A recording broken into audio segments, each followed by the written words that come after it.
Do I want to become? My name is Amy Ballantyne. Welcome to Power to the People Pleasers. I'm so excited to have my first episodes with two guests at the same time. Welcome to our Nourish coaches, Debbie Peterson and Wendy Bright-Fallon. So excited to have you two ladies. We're happy to be here. Thank you so much, Amy. I can just feel the energy oozing off the two of you. So I know it's going to be a great conversation. So you are both national board certified health and wellness coaches. Before I dive into all of the goodness you're going to share on helping people to really step into who do they want to become, I'd love to know, what is your story of being a people pleaser? If you can each take a turn so we can, feel your heart, that you know what it's like. Mhm. To be a recovering people pleaser also. Yeah, for me, I moved around a lot as a child. I'm a Navy brat, and so I was instantly thrown into new situations and wanted to make friends right away. And so I probably became a little bit more of a chameleon than I could have. Yeah. Let's say it that way. Yeah. And and so I notice that sometimes still. I notice when I'm trying to adapt to something that's happening in the environment that may not really be my core truth. And I am continuing to unfold and watch that happen and realize when I can step back and say, oh, that's not really who I want to be. And I'm just trying to, settle other people in the room. So, Wow, that's a big one. Thank you for sharing. yeah. What about yourself, Debbie? Yeah, mine also probably starts in childhood, as probably most people's story about it is too. I have an older sister who was a bit challenging for my mother, and my mother and I are very similar. My sister is not as similar to us, and so she was a challenge to my mom, who's a single mom. And so I was always going to be the good one. I was always the one that didn't cause trouble. I was always the one that, my mom has enough going on. I'm going to be the good girl, and I'm not going to cause trouble. So that was where mine started. And how I noticed that as an adult is that any kind of, I'm always trying to make sure everybody's happy. Like make sure everybody, there's no conflict. Everybody's happy. Let's get along. And so it's sort of like that. And being that neutral person, of the person that's always the one who is I'm not going to make any ripples. I'm not going to cause any problems. I think in my heart too, I'm a peacekeeper. I want don't we all want to, most of us, but I guess there are some other people out in the world who are true disruptors. Rabble rousers. Yeah. And they're and I actually don't respond that well to that group. It's really interesting. So it is interesting. And you know what I love about having both of you here? With every single guest, I notice, and with the two of you, the concept of people pleasing we can relate to, but how it shows up in our life can be very different. Right? And why it manifested can be very different. So thank you both for sharing. And we're all in this together, right? Empowering each other to step into more alignment, as you were saying, with who you want to be. So you're both national board certified health and wellness coaches. Very cool. How did you come together? This is so interesting. It's actually a fun story. And this is a second career for both of us. And we, the idea that for me, it was like food can fix everything that's not going right with my life. And so we met at school at the Institute for Integrative Nutrition. And we were in the same pod many years ago. And we just have so many similarities. At the time, both of our husbands are dentists. And we have some... Our birthdays 6 days apart. Yeah. So, and right away we started sharing recipes with each other. She was my first coach, kind of. too. Yeah, for sure. Like, why am I getting hungry every single day at 10 o'clock? What could I do differently? But so we had our own businesses, and then one day we were just like, let's write a cookbook together. Amazing. So yeah, that's how it happened. Yeah. Wow. And so how many years have you guys been working together? It's 8 years now together. Wow. Yeah. Wow. We've been coaches for 15 years. So we've known each other for 15 years, and we became partners in business 8 years ago. And you're still sitting side by side with beautiful smiles on your face. Well done. We are. It's so funny you should say that, because we had that comment recently with someone saying, and you're still business partners. We're like, yeah. Yeah, we're very, very lucky. Yeah. I think having the project be our first project together, co-authoring a cookbook, it was pretty intense. Yeah. It was a lot of work. We had to learn so many new things, and we just became curious about it. Oh, what if we do this? What if we do that? And that's part of our style of coaching with people, is to really bring out the curiosity. And one more thing I do want to share. Right in the very beginning, when Debbie and I became friends, she said she instilled in our relationship the idea that we're not competitors, that we're actually collaborators, and that people, they just pick whoever, and we're not in competition. Our backgrounds, yours, Amy, and ours, very, very similar. We have a lot of the same ideas, but we're all trying to raise everyone's energy, help everyone feel better, and we all just have a little bit different style. And yeah.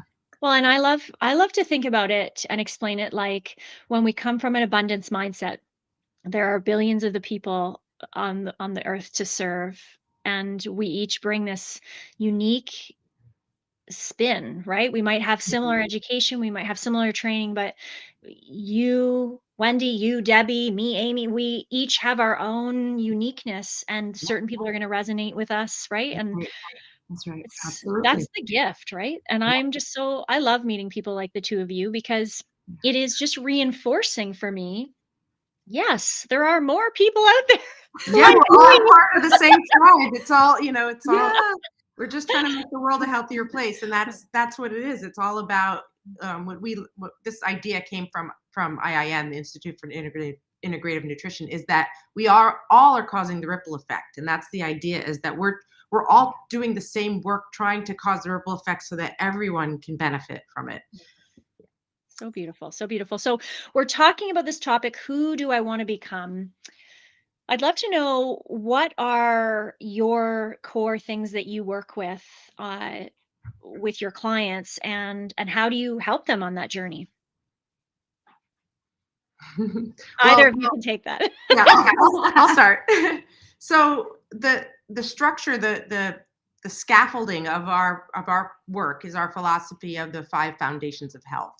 And so that's how we work with our clients in talking about these 5 areas of health and how they're intertwined. And so it always comes back to that, because they're the basics. The 5 foundations being nutrition, sleep, movement, mindset, and connection. And so those are all the areas of health that we can make differences in with different lifestyle choices and habits, and build better habits around those things. And so that's how we start with that. Then, of course, there's a bunch of stuff that over that, and mindset being sort of the cornerstone of that, because people come in usually about food and wanting to lose weight. That's how they, that's where they come get in the door, right? Get in the door. Yeah. They leave with that being almost the thing that doesn't make, that's not as important as when they came in. It's one of the least important things in the end, because those things are somewhat simple. Mm-hmm. And they come in because they want to become a reflection of what society wants them to be. Yeah, right. For example, we've got all these right, messages telling us who we're supposed to be.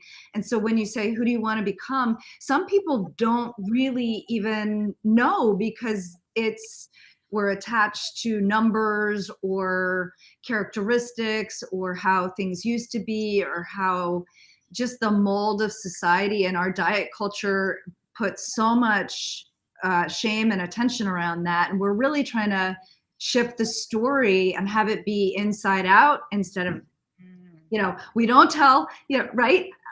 Yes. Coaches come at it from a completely new and different way. And honestly, Amy, I'm still trying to find that language to work with people to help them understand, because we have so much wisdom and we give it away. We give our agency away so often to looking for answers out there. And I think it's a paradigm shift for so many people. So thanks for doing the podcast, because we just, more and more we want to give, help people tap into their own wisdom. Yes. Yes. I love that you're saying that. I am excited. The 5 foundations of health. I love that you put connection. As I was preparing for our conversation there, and I was learning that piece of your puzzle, I reflected for a moment on my own goals. And it's funny because I was just at an event recently where we were doing goal setting, and the area in my balance of wellness where I want to put some effort and time into is around connection. And I thought, you're so right. I'm so glad that you include that as a piece of the puzzle, because our wellness is impacted by our connection to others, to ourselves, right? It's awesome. Awesome. So I'd love to know the real deal truth from 2 Nourish coaches. What are you 2 working on in your own well-being? And like, who do you want to become, each of you?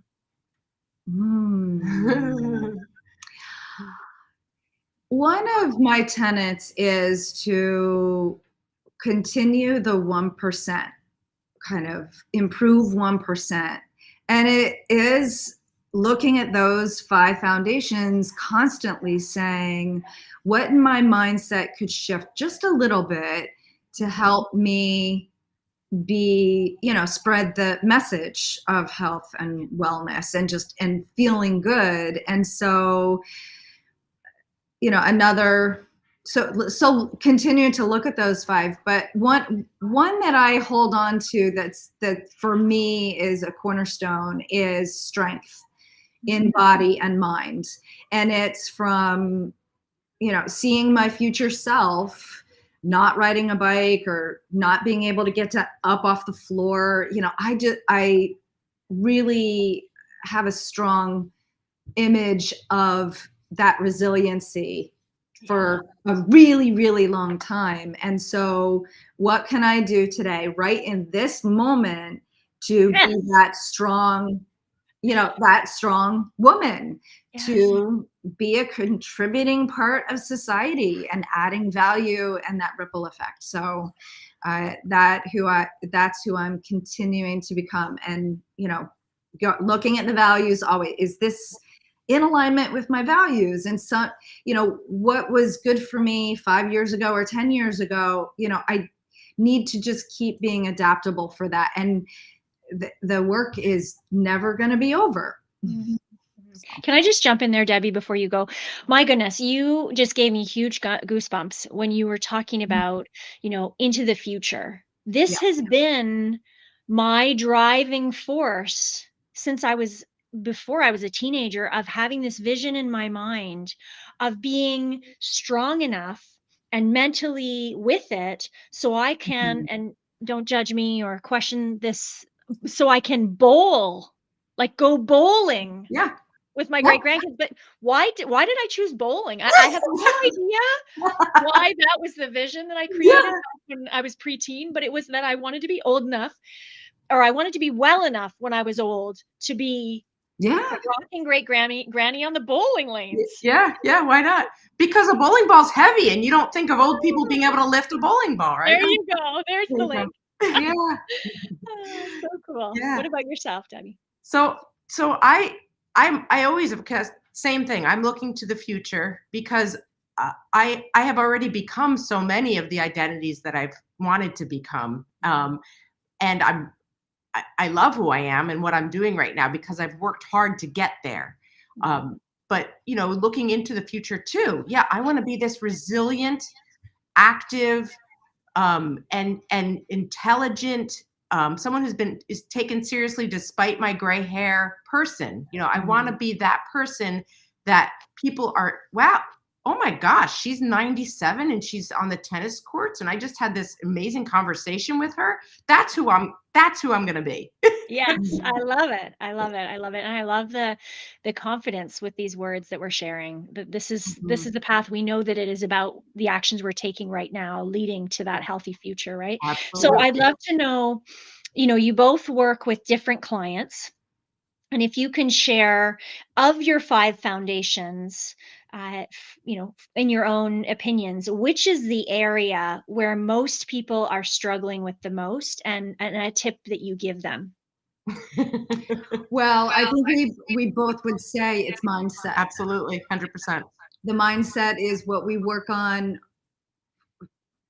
85% of the time. Maybe more. Yeah. And people sometimes get confused. When are we going to talk about food? But it really is, I think mindset is really, and it's shedding some of the identities that have been put upon us or that we've adopted unconsciously over time that really we're looking to tap into and kind of peel away that knot that they've tied themselves so tightly around that is causing habitually causing their patterns that aren't of service. And so it's simply unwinding that knot and recreating something that they're looking to step into. So many of our clients can name what they don't want really, really easily. They can say, I don't want this, I don't want this. Can you provide some examples so we can paint a clear picture for people? Well, they don't want to have the osteoporosis, for example. Right. They don't want to have the bad attitude as their father did. They don't want to die of a heart attack.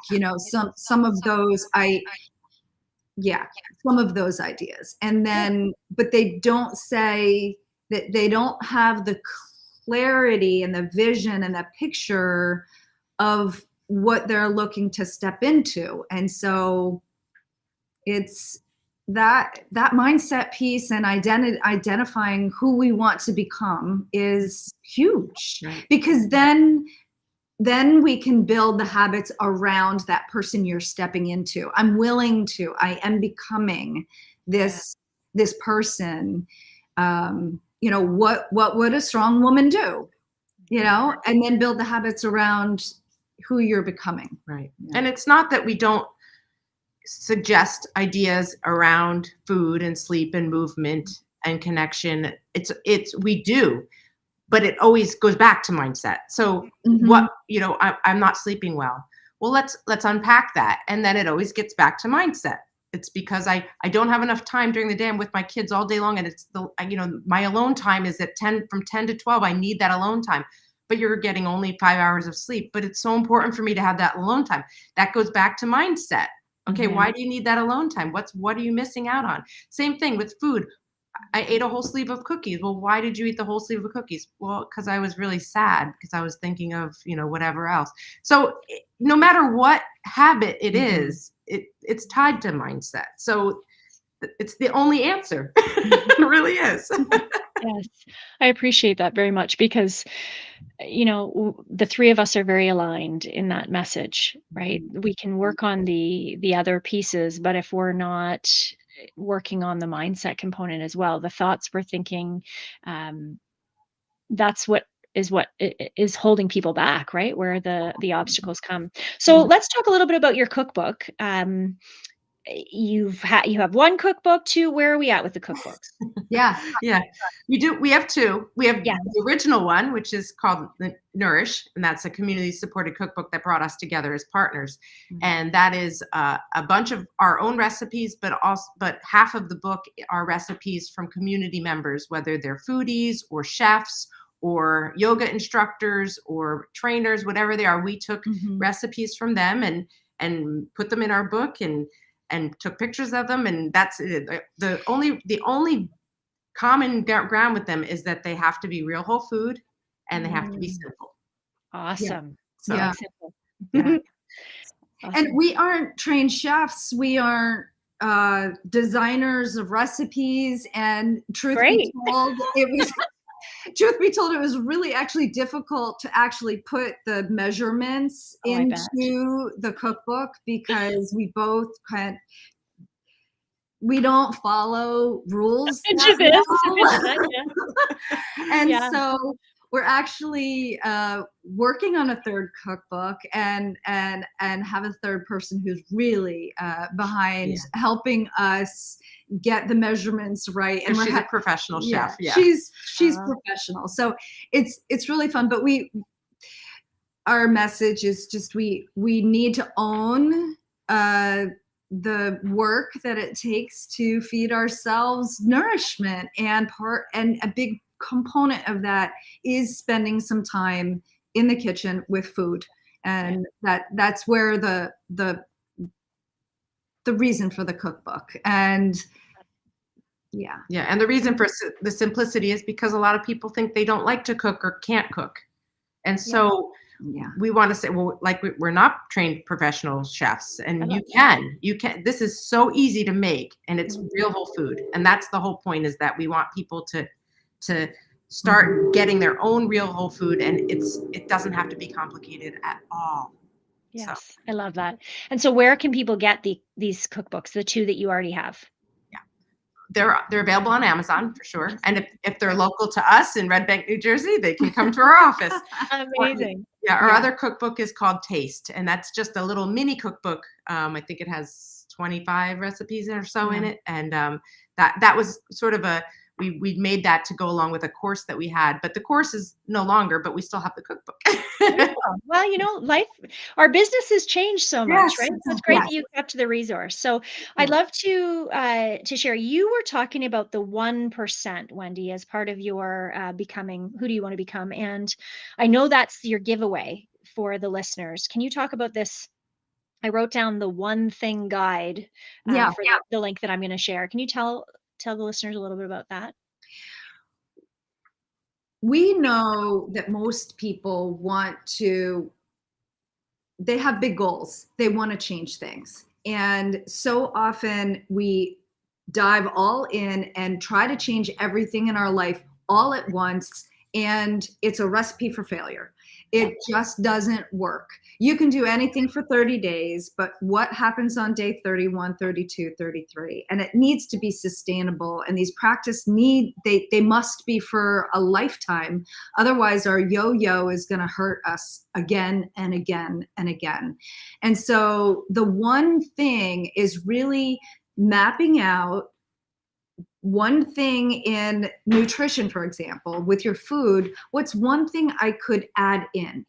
And maybe one thing I could let go. And we do that through all of the 5 foundations and say, what's one thing I could add and one thing I could let go? And it needs to be doable, small enough, winnable.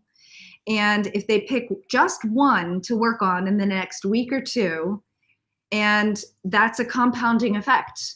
Once you get good at that one, then we add another one, and then we add another one. And sometimes the change and shift is so it's small and it's almost imperceptible. But then if we check in at 3 months, you've really done a lot of 1%, and its compounding effect is just a beautiful. So it's just an exercise of drilling down to the most important thing that you can do right now that's doable.